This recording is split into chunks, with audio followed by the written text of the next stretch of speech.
Okay, my name is Shiva. I have overall 8+ years of experience. Okay, I work with multiple technologies in the industry. AWS, like what are listed, like AWS, Jenkins, Terraform, Docker, Kubernetes, like Python, shell scripting, Java, Spring Boot, and Groovy, and many more like that. Okay, so I hold multiple certifications in my bucket. So AWS Developer Associate is one of the one, Certified Kubernetes Administrator is one of the one, and Terraform Associate is the other one. So this is my short introduction. So I work for I have joined two companies. I work as a Clarinet Private Limited as a DevOps engineer, senior DevOps engineer, I mean to say. So that's my short introduction. So who can join this course and what are the prerequisites that is required to join this course? This course goes for 45 days. 45 days, I mean to say. So prerequisites are nothing. One prerequisite that you have that you need to have is AWS account that is required, because we are going to do everything, whatever the things that are there in the syllabus, we are going to do everything in practical manner. We need servers in order to do that. So we are going to provision servers from the AWS account, and we are going to practice there. We are going to do that practical activities in the AWS servers only, because if you can also install the things in your local laptop, okay, but it may affect, because Docker, Kubernetes, Jenkins are the huge softwares. It may affect other like your local softwares which are there already installed. So I suggest to use the AWS account instead of your local laptop, of downloading the Docker or Kubernetes or Jenkins installations directly in your local. I suggest to use AWS account. So the creation of AWS, see, it's not required the knowledge of AWS account as well, AWS things as well. Everything I'm going to share with you, creation of AWS, from the creation of AWS account to until the creation of Kubernetes clusters. So everything I am going to share with you the knowledge of AWS account. Okay, just you need to have an AWS account. That's it. I will also show you how to create of AWS account as well. Okay, we are going to start this course from very scratch, from very scratch, from, I mean to say, from ABCs, and we are going to finish this course with very advanced level. Okay, where you can crack your interviews, and where you can, if you are aim to crack interviews, where you can crack your interviews, and if you are aim to like get the knowledge from, so you will be like enough to get the knowledge, and you will be enough to work with these technologies in your industry or in your day-to-day work activities. Okay, that are the prerequisites. It's just an AWS account that is prerequisite is needed. Okay, who can join this course? Who can join this course? Any freshers, because as we are going to start from very scratch, anyone, freshers, experienced people, and developers, tester, DevOps aspirant, Linux admins, anyone can join this course, and any graduates can also join this course. DB admins and non-IT students also can join this course. Okay, because we are going to see each and everything from scratch in a practical manner, in a diagrammatic manner, in a doubt clearing way. Okay, that's the way we are going to follow. And what are the benefits of joining this course? What are the benefits that you will get after joining this course is doubt clearing sessions. Whenever there is a doubt you have while explaining any topic, any particular topic, so you can we will like I will be giving some time to ask your questions, so I will be clearing your like doubts at that particular topic itself. And if you want, we can also conduct a special like separate session for that also. A fully documented notes, whatever the YAML files, or like whatever the manifest files, and whatever the things we are going to explain in the course, that is provided as a document to you, and that in that way you can practice very well. Okay, that's the thing. And fully document, like full hands-on sessions. As I said before, we are going to make our hands dirty in order to complete this course. We are not going to just it's not a theory part. Okay, we are going to uh, involve ourselves in a practical manner, and we are going to do everything, each and everything which is there in the syllabus, in a practical way, and in a fully industrialized way. Actually, how the industry is going to use these technologies, Jenkins, Docker, and Kubernetes, in the same way only we are going to use those. And and we are going to see how the industry uses those technologies in their real applications. So yeah, that's one. 4 different projects, actually there are 5. Okay. Mm, we are going to see 5 different projects. Okay, one with Jenkins and remaining with Docker and Kubernetes. Okay, we are going to see 5 different projects. Okay, interview questions, it's a regular thing. You are going to get the interview questions, and while explaining any particular topic, I will be saying like this question is important for the interview, and this topic is important for the interview, and something like that I'll say, so that it will be okay for you, like that. Okay, it will be helpful for you, that to gain the much knowledge on the topic. Okay, that's the thing. We will be starting this course from very basic level, as I mentioned already. We are going to start this course from very basic level.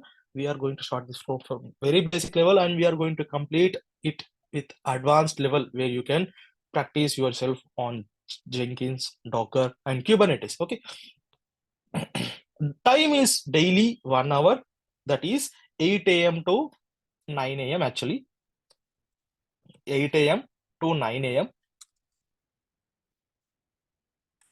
8 a.m. to 9 a.m. morning. Okay, so it's from Monday to Friday. It's from Monday to Friday. And course content, anyway, we are going to see today what we are going to see in the course. Okay, syllabus.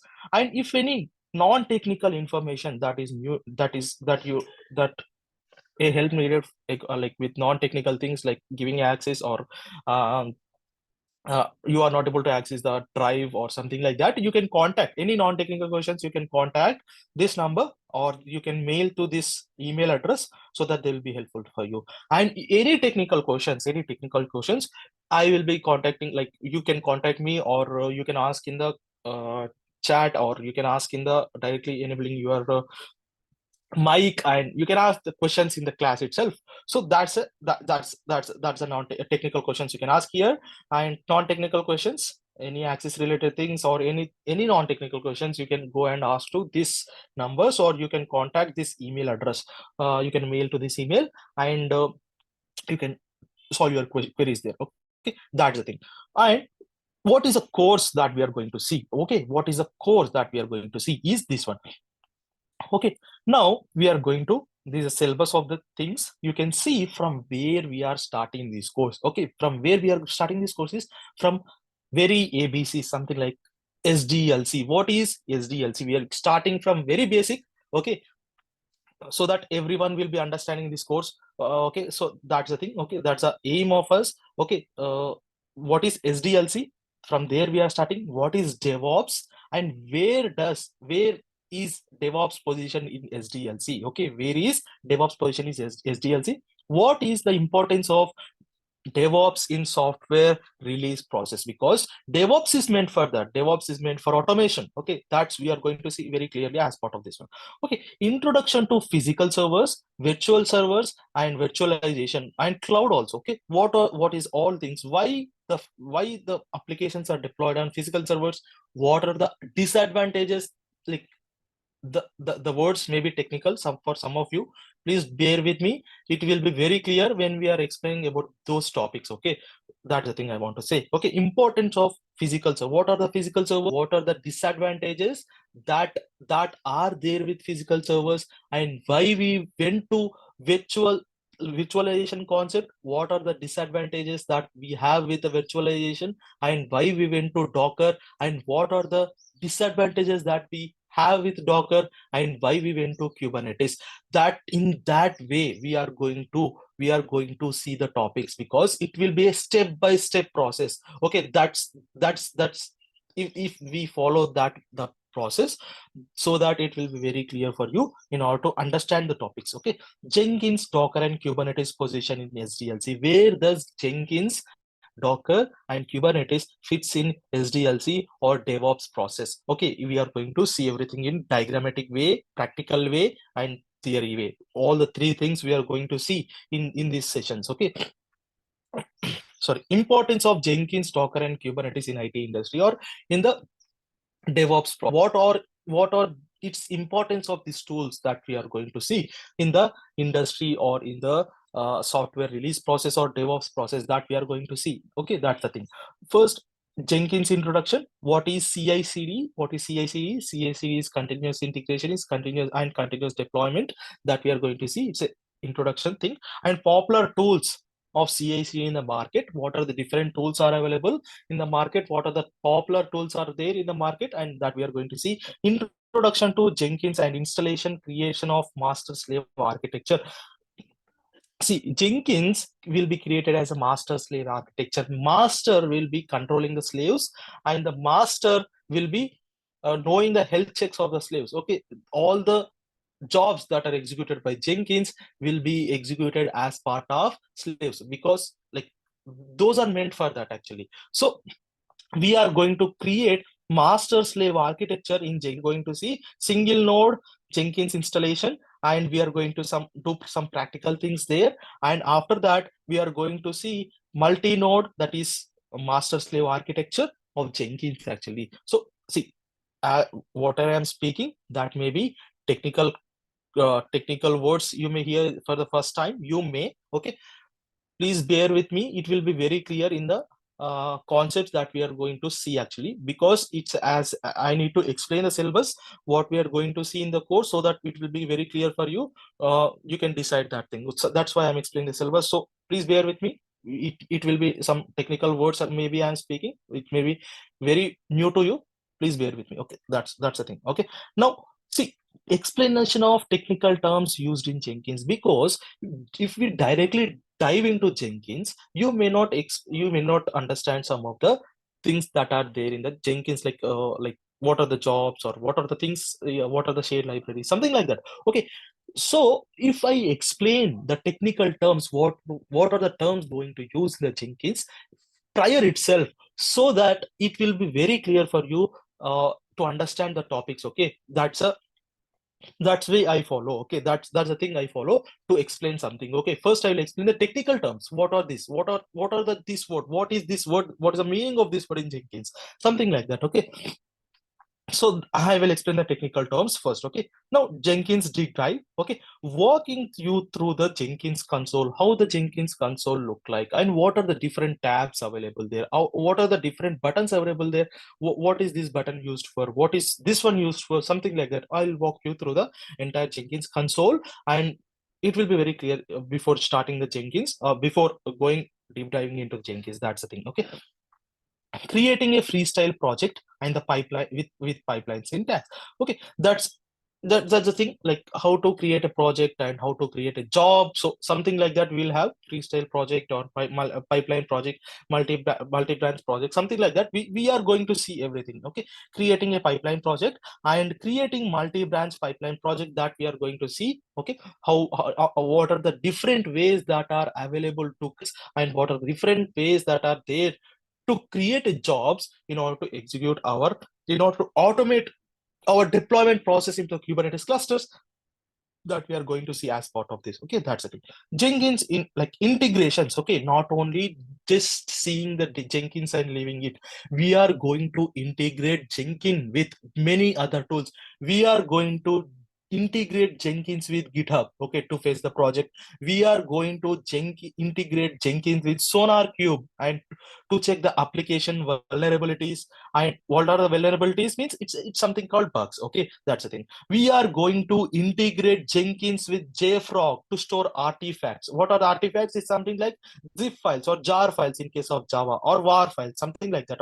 Okay, please bear with me. Some kind of technical words are coming. Please bear with me. Okay, we are going to integrate Jenkins with Docker Hub to store our Docker images. Okay, what are the Docker images and what are its things? We are going to see, but just as an introduction, I'm saying we are going to integrate Jenkins with Docker Hub to store Docker images. We are going to integrate Jenkins with Trivy. Okay, Trivy is used for scanning Docker images to find some if any problems are occurred in the Docker image. So that we are going to do. We are going to integrate Jenkins with Trivy. Okay, we are going to integrate Jenkins with Kubernetes to deploy our application into Kubernetes clusters. Okay, that's the thing. Okay, we are going to integrate Jenkins with Terraform, how like to execute Terraform scripts as part of our AWS account. Okay, that these are the different integrations that we are going to see as part of this Jenkins. GitHub SonarQube, JFrog, Docker Hub, Trivi, Kubernetes, Terraform. All with all these different tools, we are going to integrate Jenkins with actually. So that's the thing. Okay, we are going to these many integrations we are going to see. Okay, now when it comes to configuration, we are going to configure how we are going to configure. Suppose if you are integrating with Docker Hub to store the Docker images, Jenkins is integrated with Docker Hub to store the Docker images. How the Docker images are stored in the Docker Hub? Because Docker Hub will be having some username and password. So that we need to configure first in the Jenkins console so that it will be using that username and password of the Docker Hub and pushing the Docker images to Docker Hub. So how we need to configure the credentials in Jenkins, that we are going to see. We are going to configure Jenkins with credentials, and we are going to see in a pipeline. Actually, we are going to see in a pipeline, okay, how we can configure custom environment variables in Jenkins pipeline, that we are going to see. Okay, shared libraries is very important concept. It will be very asked in very product based companies or service based companies, so it is very important concept. What is shared libraries and how to configure shared libraries with Jenkins, how to integrate shared libraries with our Jenkins pipeline, that we are going to see. Okay, now configuring Jenkins pipeline with parameters means options, like whether you want to deploy this or like this application in CD, or whether you want to deploy in application in non-prod, or whether you want to deploy this application in stage environment, or you want to deploy this application in production environment. So we are going to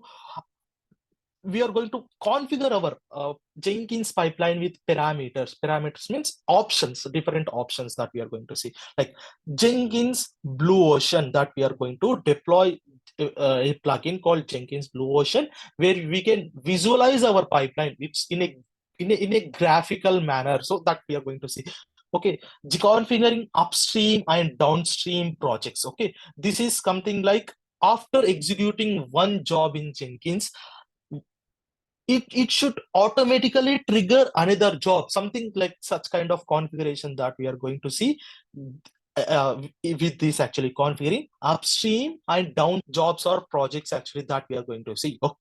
Okay, configuring predefined environment variables with Jenkins pipeline. Actually, Jenkins has given some predefined environment variables that we can use in our Jenkins pipeline, something called build number. Okay, something like that. Okay, so that we are going to see what are the predefined environment variables that are there with Jenkins, how we can use that predefined environment variables in our Jenkins pipeline, that we are going to see in very clear manner. Okay, Jenkins troubleshooting and backup. Okay, before going to work in any industry, okay, you need to know what are the different problems that may occur in any technology. Okay, in case of Jenkins, what are the different problems that may occur in the while working with Jenkins? We are going to see that problems, and we are going to solve that problems. If it will be in that way, it will be very clear for you if that similar kind of problem is occurred in your real time,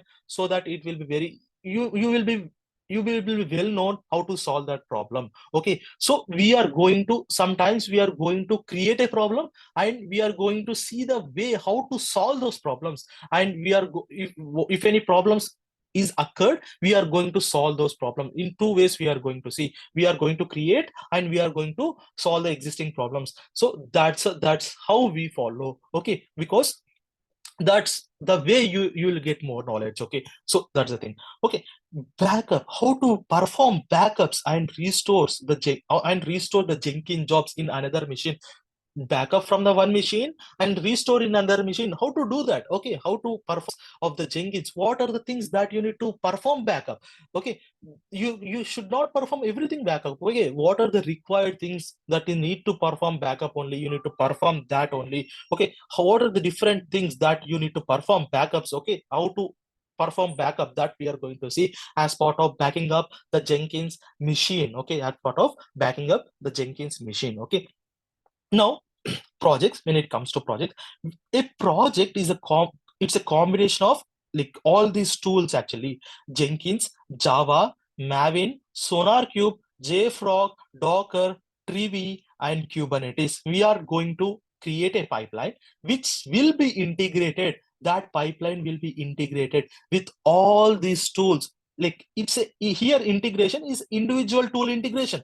Okay, but here as part of project, we are going to integrate all the tool project and we are going to deploy that project to the Kubernetes cluster. Okay, it's a full-fledged project. Okay, how the industry follows to deploy our applications to the Kubernetes or the end machines or the servers or the Kubernetes cluster, in the same way we are going to follow, and we are going to automate the process. We are going to automate the process. Please bear with me. Some technical questions, some technical words are there. Okay, so that's the thing. That's a project we are going to so that you will be getting a clear picture how the industry uses the different tools to deploy the Kubernetes, like to deploy your developed applications to the Kubernetes clusters or to the servers. Okay, whether it is non-Kubernetes also, you will be deploying at the end, you will be deploying to the servers, right? In order anyone to access in the world, so that we are going to see how do we deploy it to the Kubernetes cluster. Okay, that's the thing. We are going to integrate our pipelines with different things. Actually, here there should be one more thing, that is shared libraries. Okay, the project on combination of Jenkins, Java, Maven, okay, SonarQube, JFrog, Docker, Trivia, and everything is called shared libraries. Also, we are going to use as part of this project. Okay, that's it. Okay, Docker, this is the end of the Jenkins. That are the different things that we are going to see as part of Jenkins concept, actually, Jenkins thing, actually. So next that we are going to see is about the Docker. As part of Docker, what we are going to see is introduction to Docker and Docker containers, installation of Docker and Docker Compose. Okay, what is Docker Compose? How we install Docker? How we install Docker Compose? Why the Docker Compose is required? And to whom the Docker Compose is required? So that's a clear picture we are going to see, actually. So explanation of YAML files. Okay, like some people, like most of the people, you may be knowing the YAML syntax, but who don't know the YAML syntax, we are going to see that YAML syntax, how to write YAML files, because in Kubernetes also we are going to write YAML manifest, actually. So, and in Docker Compose also we are going to write YAML. Okay, how to write YAML syntax, how to write YAML files, how to write Docker Compose files. So what are the different concepts that are available as part of the YAML syntax that we are going to see very clearly. Here also, as part of Docker, we have put the technical terms used in Docker, something like what is Docker host, what is Docker client, what is Docker daemon, what is Docker registry, and what are the Docker images. Before going into deep dive, if you know the technical terms prior itself, so that it will be very clear for you to grasp as much knowledge as required. So that is why I put this here. You need to know first technical terms, why we call those technical those words as the like that, and what is the use of that, that we are going to see as part of this, actually. Now, Docker deep dive. As part of Docker deep dive, we are going to see the what are the different commands available as part of Docker, and we are going to see explanation of flags with those commands. We will be using something called flags, like -p, -d, so something like that, capital P, link. So what are the meaning of why we use those flags, okay, in the Docker? Okay, like what is the use that it gives for us, that flags gives for us. Okay, so that's different things that we are going to see, flags and the different like commands along with the flags that we are going to see. Working with Docker images, look, like we have multiple Docker images in the Docker Hub. Okay, Docker Hub is meant for that, to store Docker images. Okay, we will work with multiple Docker images. Okay, now practical examples of running applications and use cases. Okay, as I said, mentioned everything, each and everything. First we are going to see theory, and then we are going to make our hands dirty to complete that concept. Okay, we are going to see everything in each and everything in a practical manner. Okay, now understanding three-tier architecture. Okay, we are going to understand what is three-tier architecture, and something like that. Some of you people will already know that. Okay, explanation of creating of multi-container architecture with -link flag and Docker Compose flag. like how to communicate, how to establish a communication between two different Docker containers, and how to like how they will be communicating with each other. So how to establish with two in two ways we can establish, using hyphen link option and using Docker Compose files. So that one we are going to see each and everything in a practical way, practical examples and use case of multi-container architecture. Everything will be in a practical manner. Okay, everything will be in a practical manner. Understanding and like custom Docker images, this is the way how you use in the industry. You are going to create a custom Docker image. Okay, please bear with me, some technical words, please bear with me. Okay, you are going to create some custom Docker images. Okay, you are not, suppose you developed an application, you cannot directly put that application on the server, right? You need to do something in between the development and moving to the server.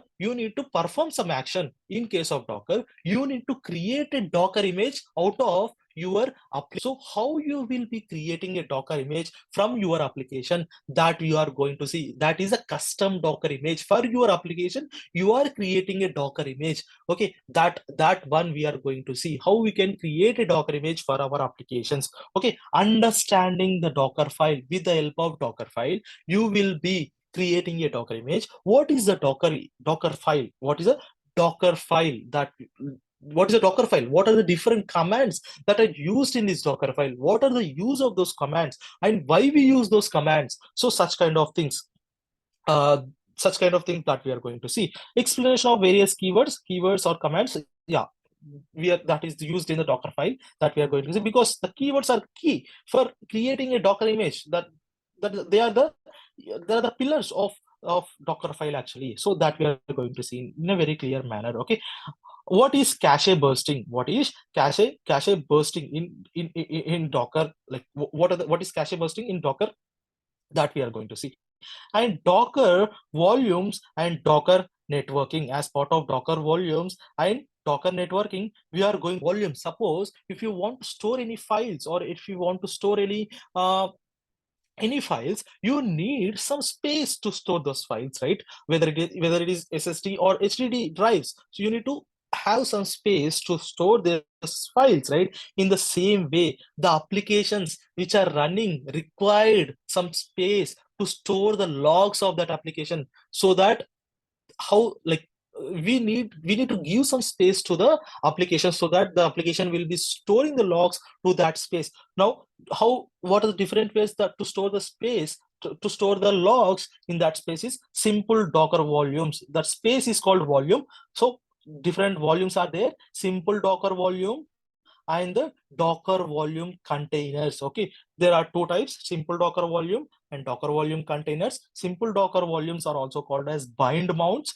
So we are going to see how they are created, how we need to create something like that. We are going to see. Okay, understanding Docker networking. There are different types of Docker networking that are there: bridge network, okay, host network, null network, overlay network. Okay, that like there are different types of networking concepts that are available as part of, okay, that we are going to see. What are the different networks and their explanation that we are going to see. Okay, practical examples of Docker volumes and Docker networking that we are going to see, with very clear examples, in a very practical manner. As I said, each and every concept in the course will be practical. Each and every concept in the course will be practical, where you can where you will be making your hands dirty. Okay, that's one. Docker registry. See, what is Docker registry? We will be creating a Docker image from the Docker, like from your application. To store the Docker image, we need to have some space, like some place to store the Docker image. That is called Docker registry. Docker registry is hub.docker.com. There are two types of Docker registry that we have: public registry and private registry. Okay, public registry and private registry. Public registry, if you store your application in the public registry, that is available to everyone. Anyone in the world can access your application. Okay, if you store your application in private registry, no, you any like who have all the access, who has the access only will be able to access that application that is stored in the private registry. Okay, that one we are going to see. Okay, practical examples. Okay, as I said, practical examples and use cases of Docker registers as well. And one more thing I need to mention in the custom Docker images, there is something called multi-stage Docker builds. Okay, there is something called multi-stage Docker builds that is very important for the interview as well as industry. So that are also we are going to see as part of custom Docker images here. Okay, that I have not mentioned, but that are also we are going to see. Okay, advanced concept, yeah, here I mentioned multi-stage Docker builds that we are going to see. Okay, practical examples and use case of multi-stage Docker builds. Okay, projects on Docker and Docker Compose, like after each and every concept, like after completing Jenkins, after completing Docker, after completing Kubernetes, we are going to do a project. So projects, actually, that's the thing. Okay, now we are going to, as part of Docker, we are going to do project on Docker and the project on Docker Compose. We are going to consider many use cases in as part of this Docker concept or any other concept, and we are going to see how the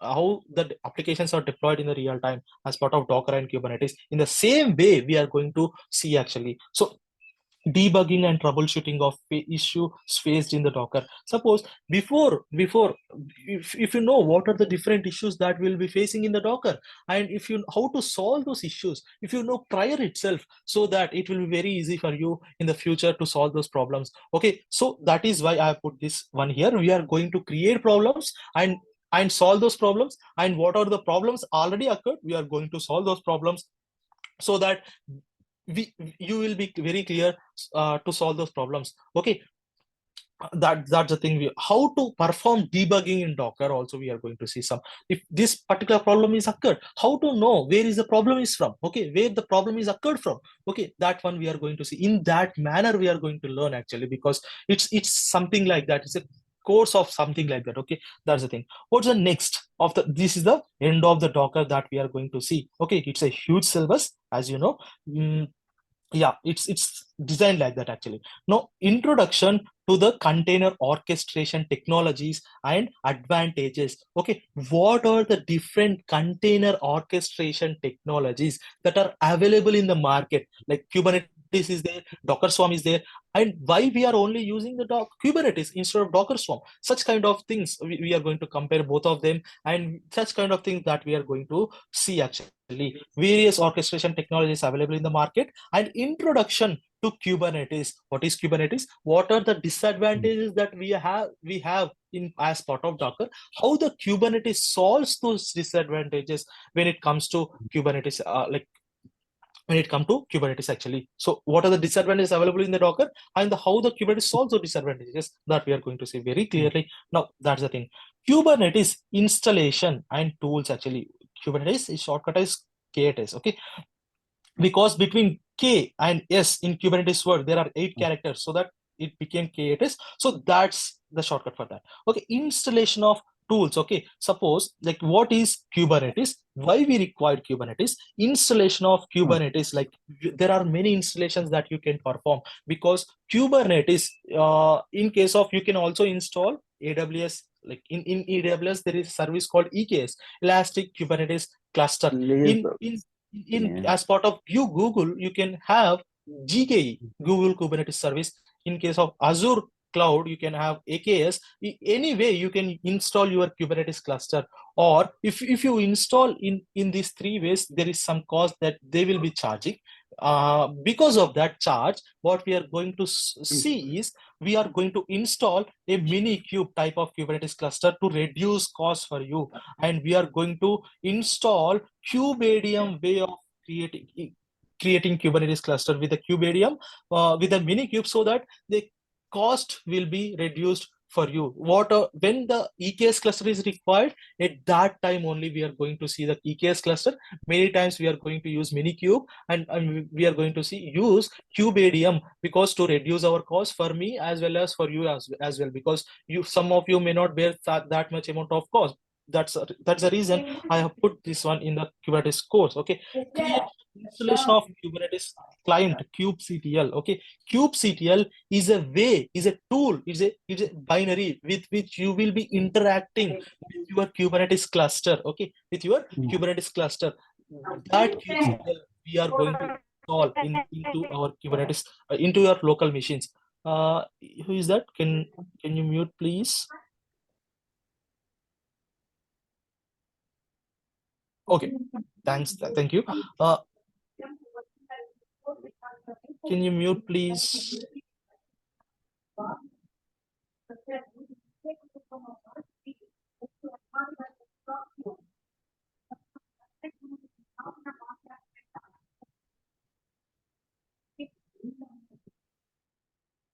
Okay. Now creating Kubernetes cluster with Amazon EKS, AWS EKS with YAML syntax. You have different ways of creating clusters. We are going to see with YAML syntax how to create a Kubernetes cluster with YAML. Okay, that we are going to see. Kubernetes architecture and components explanation. What are the different components that are there with Kubernetes, like Kube API server, controller manager, scheduler, etcd, kubelet, kubeproxy, container runtime engine. So these are the different components which are combined together in the Kubernetes cluster and perform some activities. So what are the advantages of what this components does in Kubernetes cluster, and what are the uses of these components in the Kubernetes cluster, that we are going to see in a clear manner. It's a very understandable manner. So that we are going to see. Please bear with me. These are some technical words that I am spelling out. Please, to explain the syllabus, they are required. So each and everything we are going to see in a practical and very understandable manner in a course actually. So that's the thing. Now, explanation of technical terminologies in Kubernetes. Before going into the Kubernetes, if you know the technical terms that are used in Kubernetes, so that it will be very clear for you to deep diving into the Kubernetes course actually. So Kubernetes concept actually, that's technical terms that we are going to see. Okay, exploring the Kubernetes cluster. Before going to Kubernetes, we need to explore what are the things that are available in the Kubernetes cluster and what are the uses of those things, and we are going throughout the Kubernetes cluster, what are the different things that are there. Okay, that's the thing. Imperative commands and Kubernetes manifest. What's the difference between imperative commands and the Kubernetes manifest, that we are going to see. So that's the thing. Okay, now Kubernetes workloads and resources. You can deploy your applications into the Kubernetes clusters in many ways actually. With many workloads, you can deploy as pods, you can deploy as deployment, you can deploy as normal replica sets, you can deploy as daemon sets. What, when we use, when we should use daemon set, when we should use deployment, when we should use pods, when we should use different Kubernetes objects to deploy your applications, that we are going to see very in practical manner. So you can see here, you can deploy like containers. We are going to see init containers, pods, replica sets, daemon sets, like deployments, daemon sets, jobs, and cron jobs, replication controller. So these are the different things that you can deploy your Kubernetes, your applications to Kubernetes cluster. When to use which one, when to use deployment to deploy your application. Okay, when to use daemon set to deploy your application, when to use jobs to deploy your application. So that one, in that way we are going to see, in that way we are going to see the Kubernetes. Okay, now explanation of annotations. What is annotation in Kubernetes, and what are its uses, of uses of annotations in Kubernetes cluster, that we are going to see. Explanation of multi-container pods. Okay, what is multi-container pod? Okay, that we are going to see, and their use cases also we are going to see. Practical examples and use cases of above workloads. All the things that we are, as I mentioned previously, everything, each and everything will be in practical. Please bear, please see that everything in everything, each and everything in this course will be in practical. First we are going to see the theory, and then it is practical. Okay, now Kubernetes services and load balancing. There are different types of, what are services? There are different types of services available in the Kubernetes, like cluster IP, node port, load balancer, external name, so something like that. So what are the different types of services, what are its uses, and why we use those services in the Kubernetes actually, that we are going to see. Understanding of multi-port services. Okay, what is multi-port service, or what are the uses of that? Okay, understanding that multi-port services, that we are going to see. As I said, practical examples of service and its types. Okay, understanding the DNS of service and pods. Okay, what is DNS, and what is a DNS name of service. Okay, how we can write DNS name of service. Okay, that we are going to see. Okay, DNS name of services and pods. Actually, Kubernetes storage. As part of Kubernetes storage, understanding volumes in Kubernetes. See, as part of Docker, we have seen the Docker volumes, right? As part of Kubernetes also, we are going to see the Kubernetes volumes. Kubernetes volumes. Okay, what is a volume in Kubernetes? To store application logs. Okay, that is deployed in the Kubernetes cluster. Okay, so what are the what are the different types of volumes is been there? You can store the data at the pod level, you can store the data at the container level, you can store the data at the host level. Okay, what are the disadvantages of storing the data there? Okay, why we use external storage of our storage options? So see, bear with me. As I said, it's a technical, but yeah, I need to explain because as part of the syllabus. Okay, so each and everything we are going to see in practical. Not only this, there are many things that are not part of the syllabus. We are going to see that also. We are going to see a MongoDB client. Okay, the Mongo Express as a client to connect with the Kubernetes cluster so that you can perform some practical examples. So we are going to see that those also. Okay, so persistent volumes and persistent volume claims. What are the persistent volumes and persistent volume claims that we are going to see? Okay, as part of volumes, Kubernetes storage, projected volumes, storage classes, dynamic volume provisioning, and static volume provisioning also, volume snapshots. So these are different things that we are going to see, practical examples and use cases of storage. Okay, each and everything will be practical, as I already mentioned. Okay, so that's the thing. Configuring workloads. In any concept, there should be some configurations as part of DevOps. So how to configure Kubernetes workloads? You are going to see config maps and secrets as part of workloads, and there are many things. Let's go to one by one. Okay, what is config map? Suppose your application is there that need to connect to the MySQL database. So you need to pass MySQL username and password to your application so that your application will be connected to that MySQL database, right? So how to pass MySQL username and MySQL password to your application in the Kubernetes cluster is with the help of config maps and secrets. So that's a way we do in Kubernetes. So how we pass, so that's a way we do. So we are going to see each and everything in practical, right? So resource management of parts and containers, so that we are going to see understanding different types of deployments and their significance. Okay, there are different strategies that we deploy your applications into the Kubernetes cluster. Canary deployment, okay, blue-green deployment, okay, something like such kind of deployments we are going to see the different strategies. Okay, now configuring horizontal pod autoscaler.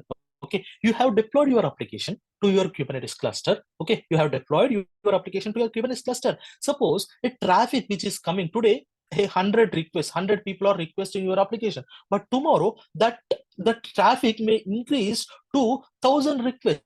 At that time, what the application, like if your application is not capable enough to handle that much amount of traffic, okay, so it will that crashes your application. So that horizontal pod autoscaler solves those problems. Like if the more amount of traffic that is coming to, if the more amount of traffic coming to your Kubernetes, like your application in the Kubernetes cluster, automatically a new replica of your application will be launched and the traffic will be routed. So that's based on the incoming traffic that is coming to your application, the scaling will happen in the Kubernetes cluster. Okay, that's how the horizontal pod autoscaler works actually. So it's very interesting. So we are going to see. Okay, now yeah, that's a horizontal pod autoscaler. Okay, now liveness probe and readiness probe and startup probe. There is another probe called startup probe that are also we are going to see. These probes are in order to perform health checks, that probes are required. So those are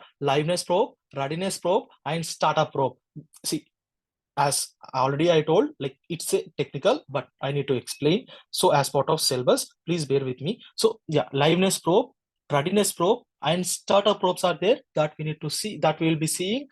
These probes are used for the health checks. So that's the thing. Now configuring pods with policies like image pull policy, when the pod need to pull the Docker image, and there are different that are available, like if not present always, like something like that. So we are going to see image pull policies that are available and that we can configure with the Docker like Kubernetes manifest files. Okay, that we are going to see. Configuring commands and arguments with the Kubernetes manifest, how to configure the commands and arguments with the Kubernetes manifest. What are the commands and arguments first? And what are the use of those commands and arguments? So that one we are going to see. Like no problem. Okay. Explanation of namespaces. What are namespaces? What is its use of namespaces in Kubernetes? Why we use, how the industry uses the namespaces in real time. So in such manner, we are going to see API groups and Kubernetes resources under them. There are something called API groups. It's something called package as part of Java. So something API groups are there. So what are the different Kubernetes resource or Kubernetes objects that are comes under API groups, a particular API group that we are going to see. Practical examples and use cases, everything will be in practical. Okay. Now scheduling. As part of scheduling, what we'll be seeing is, suppose Kubernetes cluster is a combination of different machines. Suppose we have 3 machine Kubernetes cluster. Okay. On which machine you want to deploy your application, you can perform, you want to only deploy on machine first machine only. You in that, how to schedule your application on the first machine only on a particular machine, so that it will be working perfectly. So if you want to, if you have such kind of requirements, you can satisfy them with the help of scheduling. Okay, introduction to scheduling in Kubernetes, explanation of how the Kubernetes schedules the pods on nodes, manual scheduling of workloads or pods with node name. Okay, scheduling the applications using labels and selectors, scheduling using taints and tolerations, scheduling using node affinity rules. Under what, understanding the difference between taints and tolerations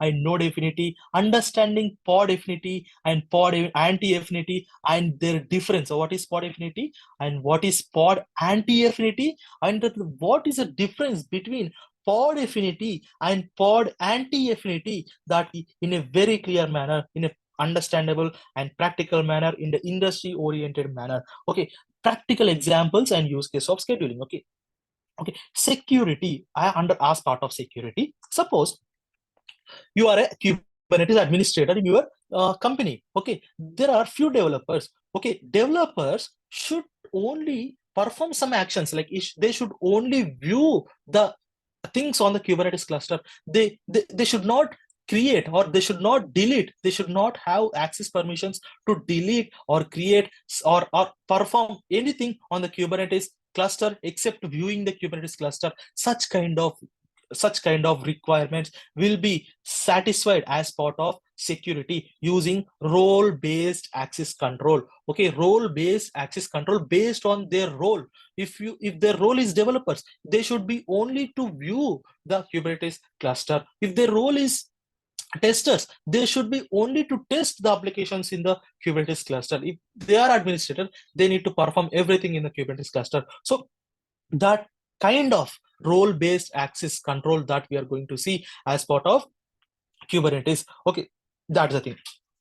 See, as part of role-based access control, there are many things. Roles, role binding, you need to understand.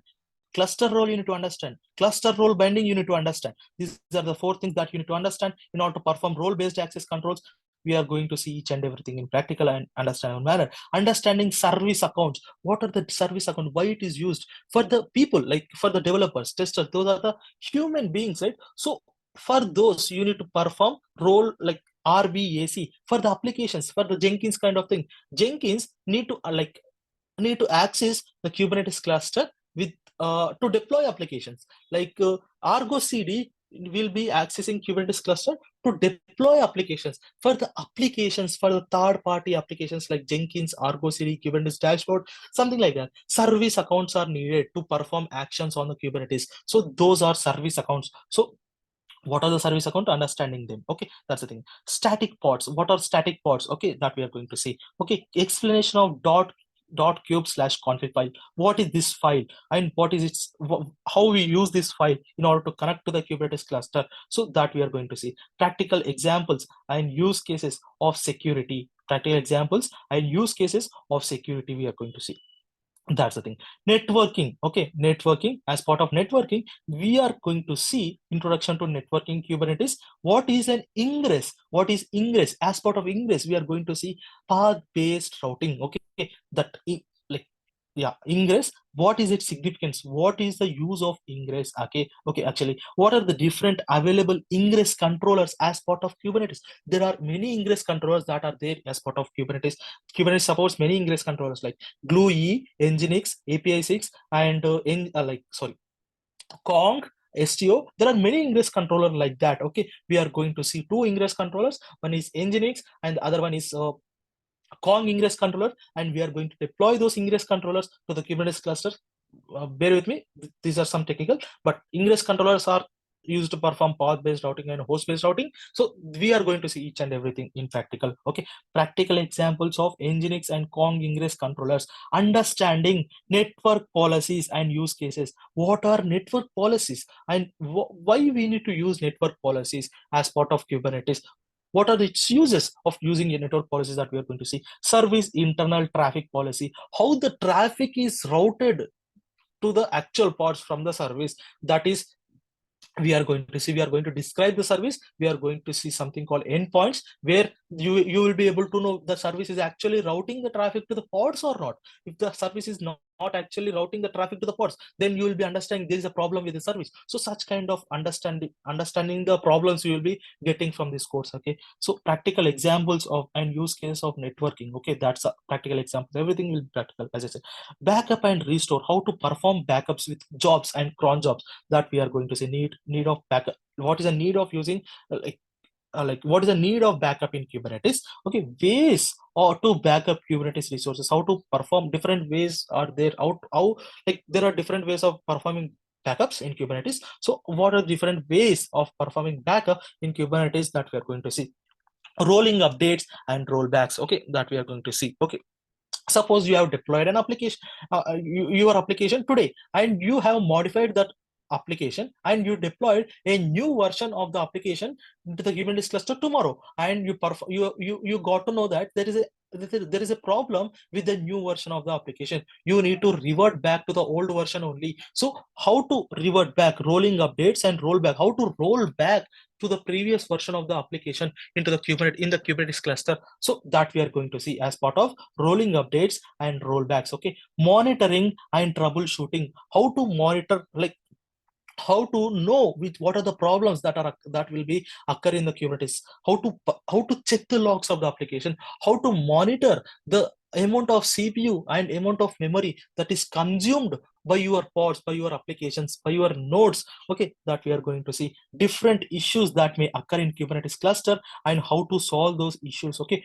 if before going to any Kubernetes working with Kubernetes, if you know different problems prior itself, it may be very easy for you to solve those problems. And we are going to see, we are going to create a problem, and we are going to solve the problem. And what are the problems occurred, as I already mentioned, we are going to solve those problems as well. That's the thing. Visiting logs and describing applications to debug applications, describing applications to debug applications, because if any problem occurred, if we want to debug that application, we need to perform some actions in the Kubernetes clusters, like we need to visit the logs, we need to visit the logs of your applications. We need to know where actually the problem occurred, whether it's application side problem, whether it is a Kubernetes side problem. We need to understand that first. So how we are going to see, like how we are going to understand whether it is an application problem and whether it is a Kubernetes side problem, we will be seeing in the course. Okay, that's understanding problems and their significance. Okay,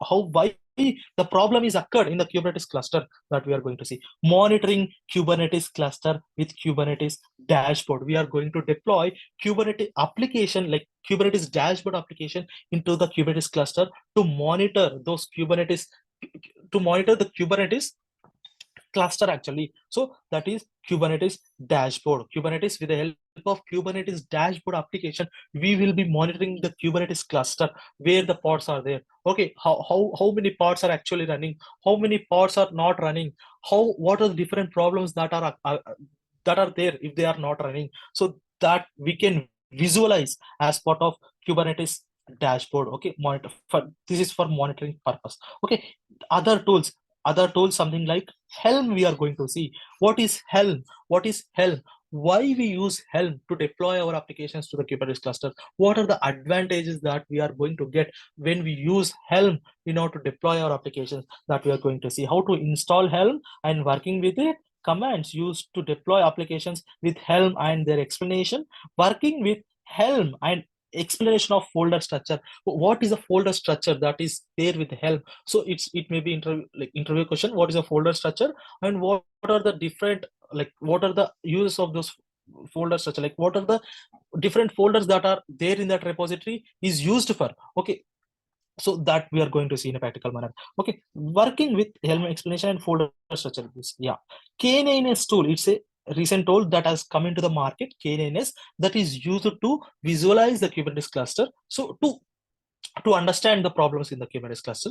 So we are going to deploy, you need to install this KNS in your local machine so that it will be connecting to your Kubernetes cluster from your local, and visualizing your Kubernetes cluster will be performed on the KNS tool. Okay, that's the one we are going to see. Argo CD, it's a great tool actually. This is an automatic deployment. It's a GitOps way of deploying your applications into the Kubernetes cluster. Suppose without Argo CD, you need to manually deploy your applications on the Kubernetes cluster. But with Argo CD, if you perform any changes in the GitHub repository, if you have modified your application version in the GitHub repository, Argo CD will automatically detect the change in the GitHub repository. It will automatically deploy that change into your Kubernetes cluster. So that is, we can it's a very visualized way of using thing actually.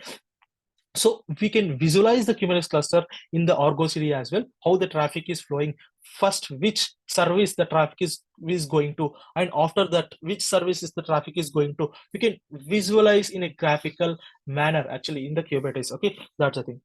That is Argo CD to automate the deployment into the Kubernetes cluster. Actually, we are going to say projects on the Kubernetes. We are going to the combination of Jenkins, Docker, Kubernetes, KNS, Argo CD. We are going to see the project on combination of all these things actually. And summary at the final.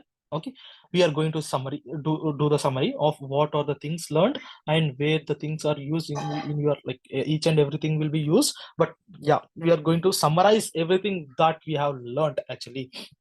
So that's the thing that we are going to perform as part of this Kubernetes, Jenkins, and Docker course. So it's a huge syllabus. As you can see here, we are going to see each and everything in a practical way and very understandable format and diagrammatic format. So that's how we do in that's how I follow in the Kubernetes actually, in any of the course. Okay, so that's a syllabus that we are going to see. Any questions you have regarding syllabus, please, you can ask the questions, please. Hello, sir. Naveen here. Yeah. Good morning, sir. Good morning. Sir, I want to know, like, after the completion of the session, sir, like any like placement assistant going to happen, like the for the course, sir?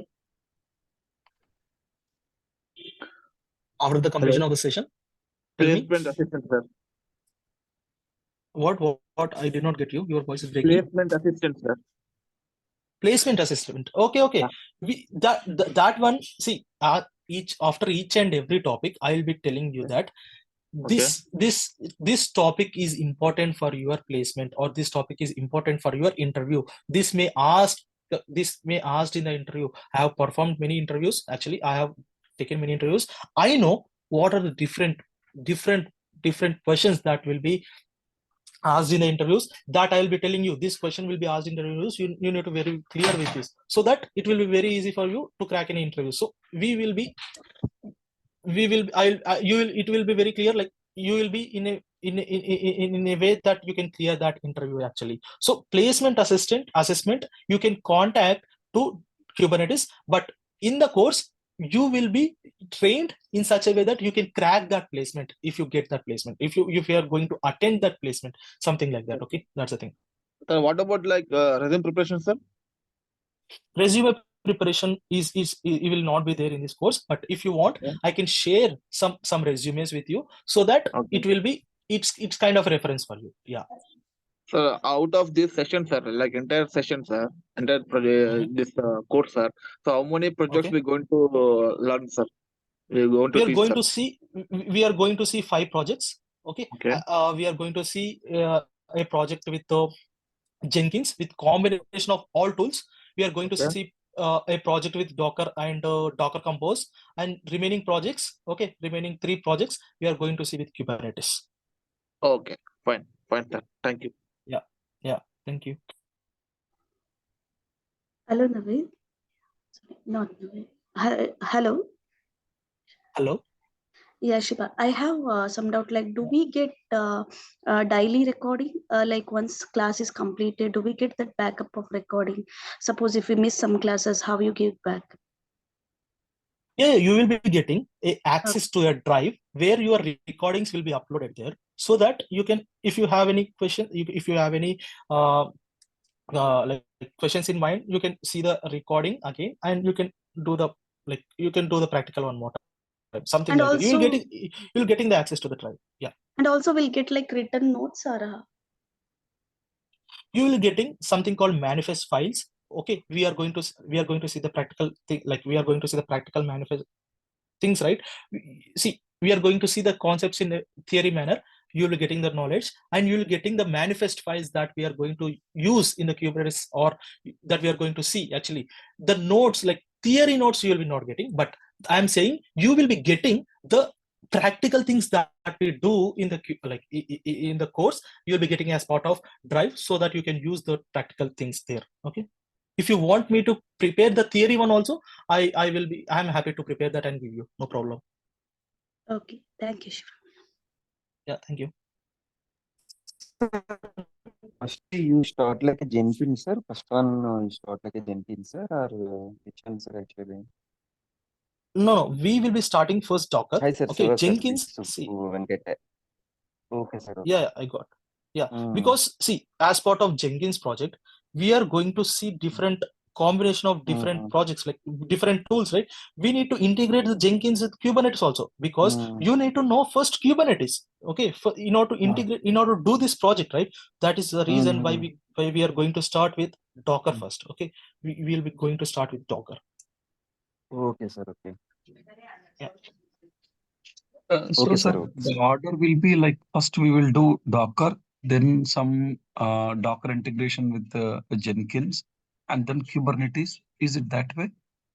No, first Docker, then Kubernetes, then Jenkins. In that way, we need to follow, because in order to integrate with Docker and Kubernetes, first you need to know them, right? In order to integrate Jenkins with Docker and Kubernetes, you need to first know Docker and Kubernetes, right? So that first we need to perform activities on Docker, then Kubernetes, and at One, last we are going to do Jenkins. but Yeah. yes, but one thing, can we integrate Jenkins and Docker?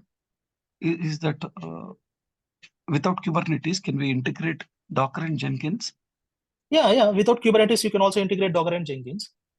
Okay. I mean, why I'm thinking is, like, no, I have gone through all this explanation that you have given. I mean, Okay. it's a lot of content. It's a lot of content. So now, maybe I mean, I'm coming from a developer background. So for us, no, Okay. the content you are showing here is complete, like end to end, like no, an administrator point of view. Kind of everything and every term is required here. But from as a developer point of for me, they may not expect a developer administration knowledge. But as a developer, no, I am supposed to know good understanding on Docker, good understanding on Jenkins, and on the Kubernetes, but not very extensively. But this course is covering all the topics. I'm happy to see that you are covering so many topics.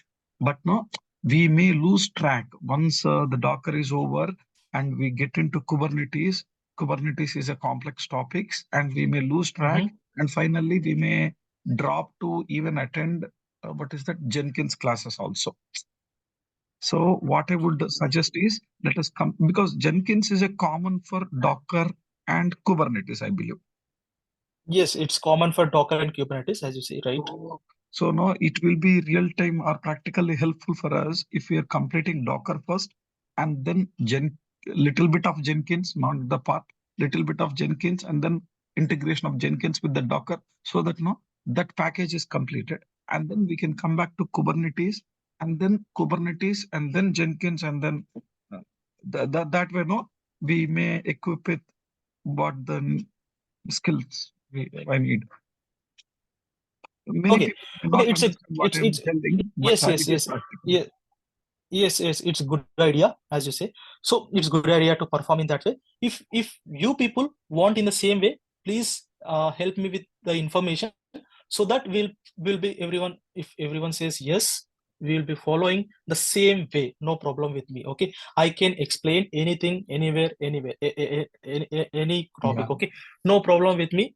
I can do whatever you. It's finally your requirement, right? I can perform anything.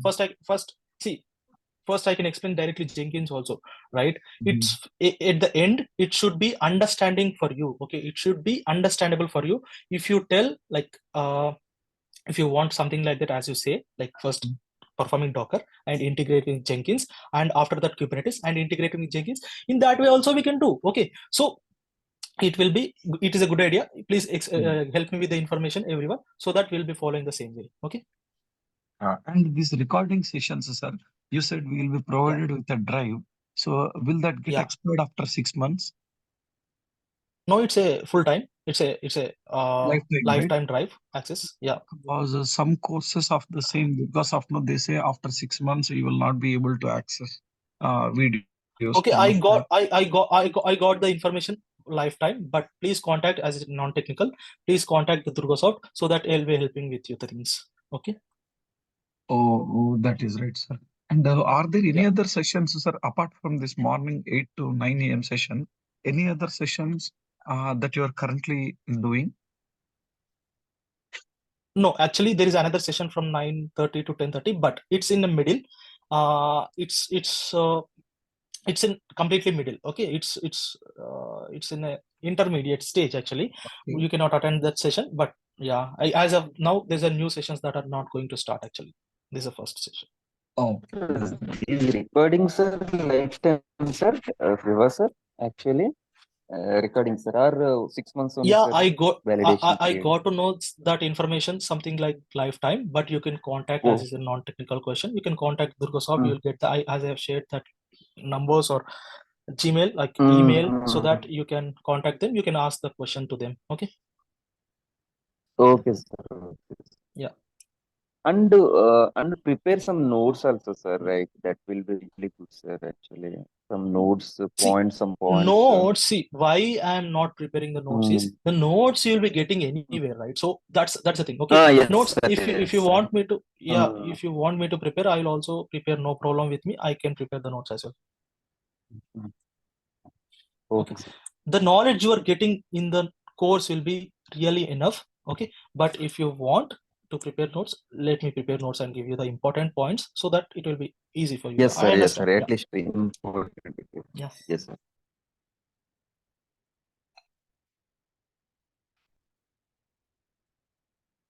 Anyone have any questions, please? Is it coverable in 45 days, sir? I am doubting. Yeah, it's coverable.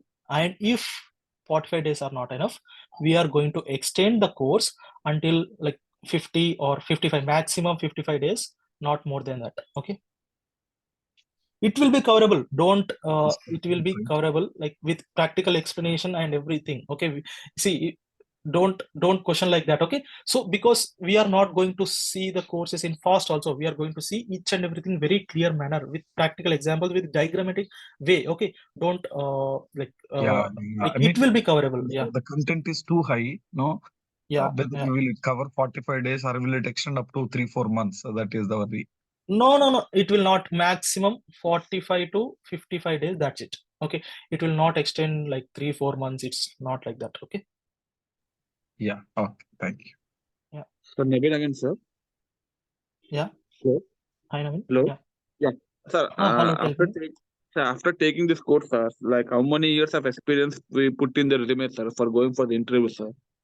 You can put 5 years of experience. Okay, because this course is like that. Okay, you cannot get this kind of course anywhere, because it's a huge topics we are going to cover in this course. and we are going Okay. to see the practical like debugging sessions and practical things. We are going to create problems, solving the problem. We can put 5 years of experience of Docker, Jenkins, and Kubernetes. Okay. Sir, one more thing, sir. Actually, I searched in the Google also, sir. Like you Mhm. didn't mention the Helm chart or in this syllabus, sir. It's there in the right. Okay. Which one you searched? Actually, I saw in the Google, sir. Actually, I know about like Helm chart, like this kind of things, sir. But you not mention the Mhm. content, sir. So that purpose No, I'm asking no. about. It's taken from Yeah, Google yeah, only. fine, It's sir. taken from Yeah, Durgasoft yeah, website only. yeah, yeah. Okay, fine. Got it. Yeah. Yeah. Okay. Yeah. Okay, sir. Okay. Thank you. Yeah. Yeah. Thank you.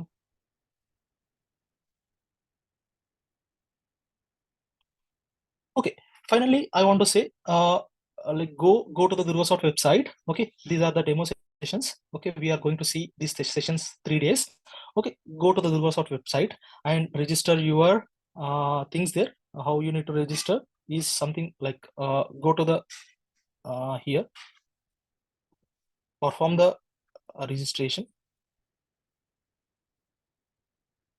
to the actual course. Actually, these are demo courses that demo sessions that will be performed for 3 days. Okay, then we are going to change the link to the different link so that it will be like it will be going to the new classes, actually different classes. Like that means not different, same course, but the change link. Okay, now tomorrow what we are going to see is about the introduction. Okay, we are going to see different topics. Like these are the topics that we are going to see. What are DevOps and what is an application? What's the SDLC? What is a server? What is a physical server? What are the disadvantages that are available the physical server? What is Docker? What is Kubernetes? And it's some kind of introduction that I'm going to give you. Okay, so these are the things that we are going to see tomorrow. Okay, so yeah, any questions you can ask, or we'll meet tomorrow. Okay. Yeah, Yeah. fine, sir. Thank you. Yeah, So thank we'll you. start with Docker only. No, sir. Docker and then Yes, some part of Jenkins and then Kubernetes, right? Okay. Kubernetes. Yeah. Sure. Thank you, sir. Thank you. Yeah, thank you.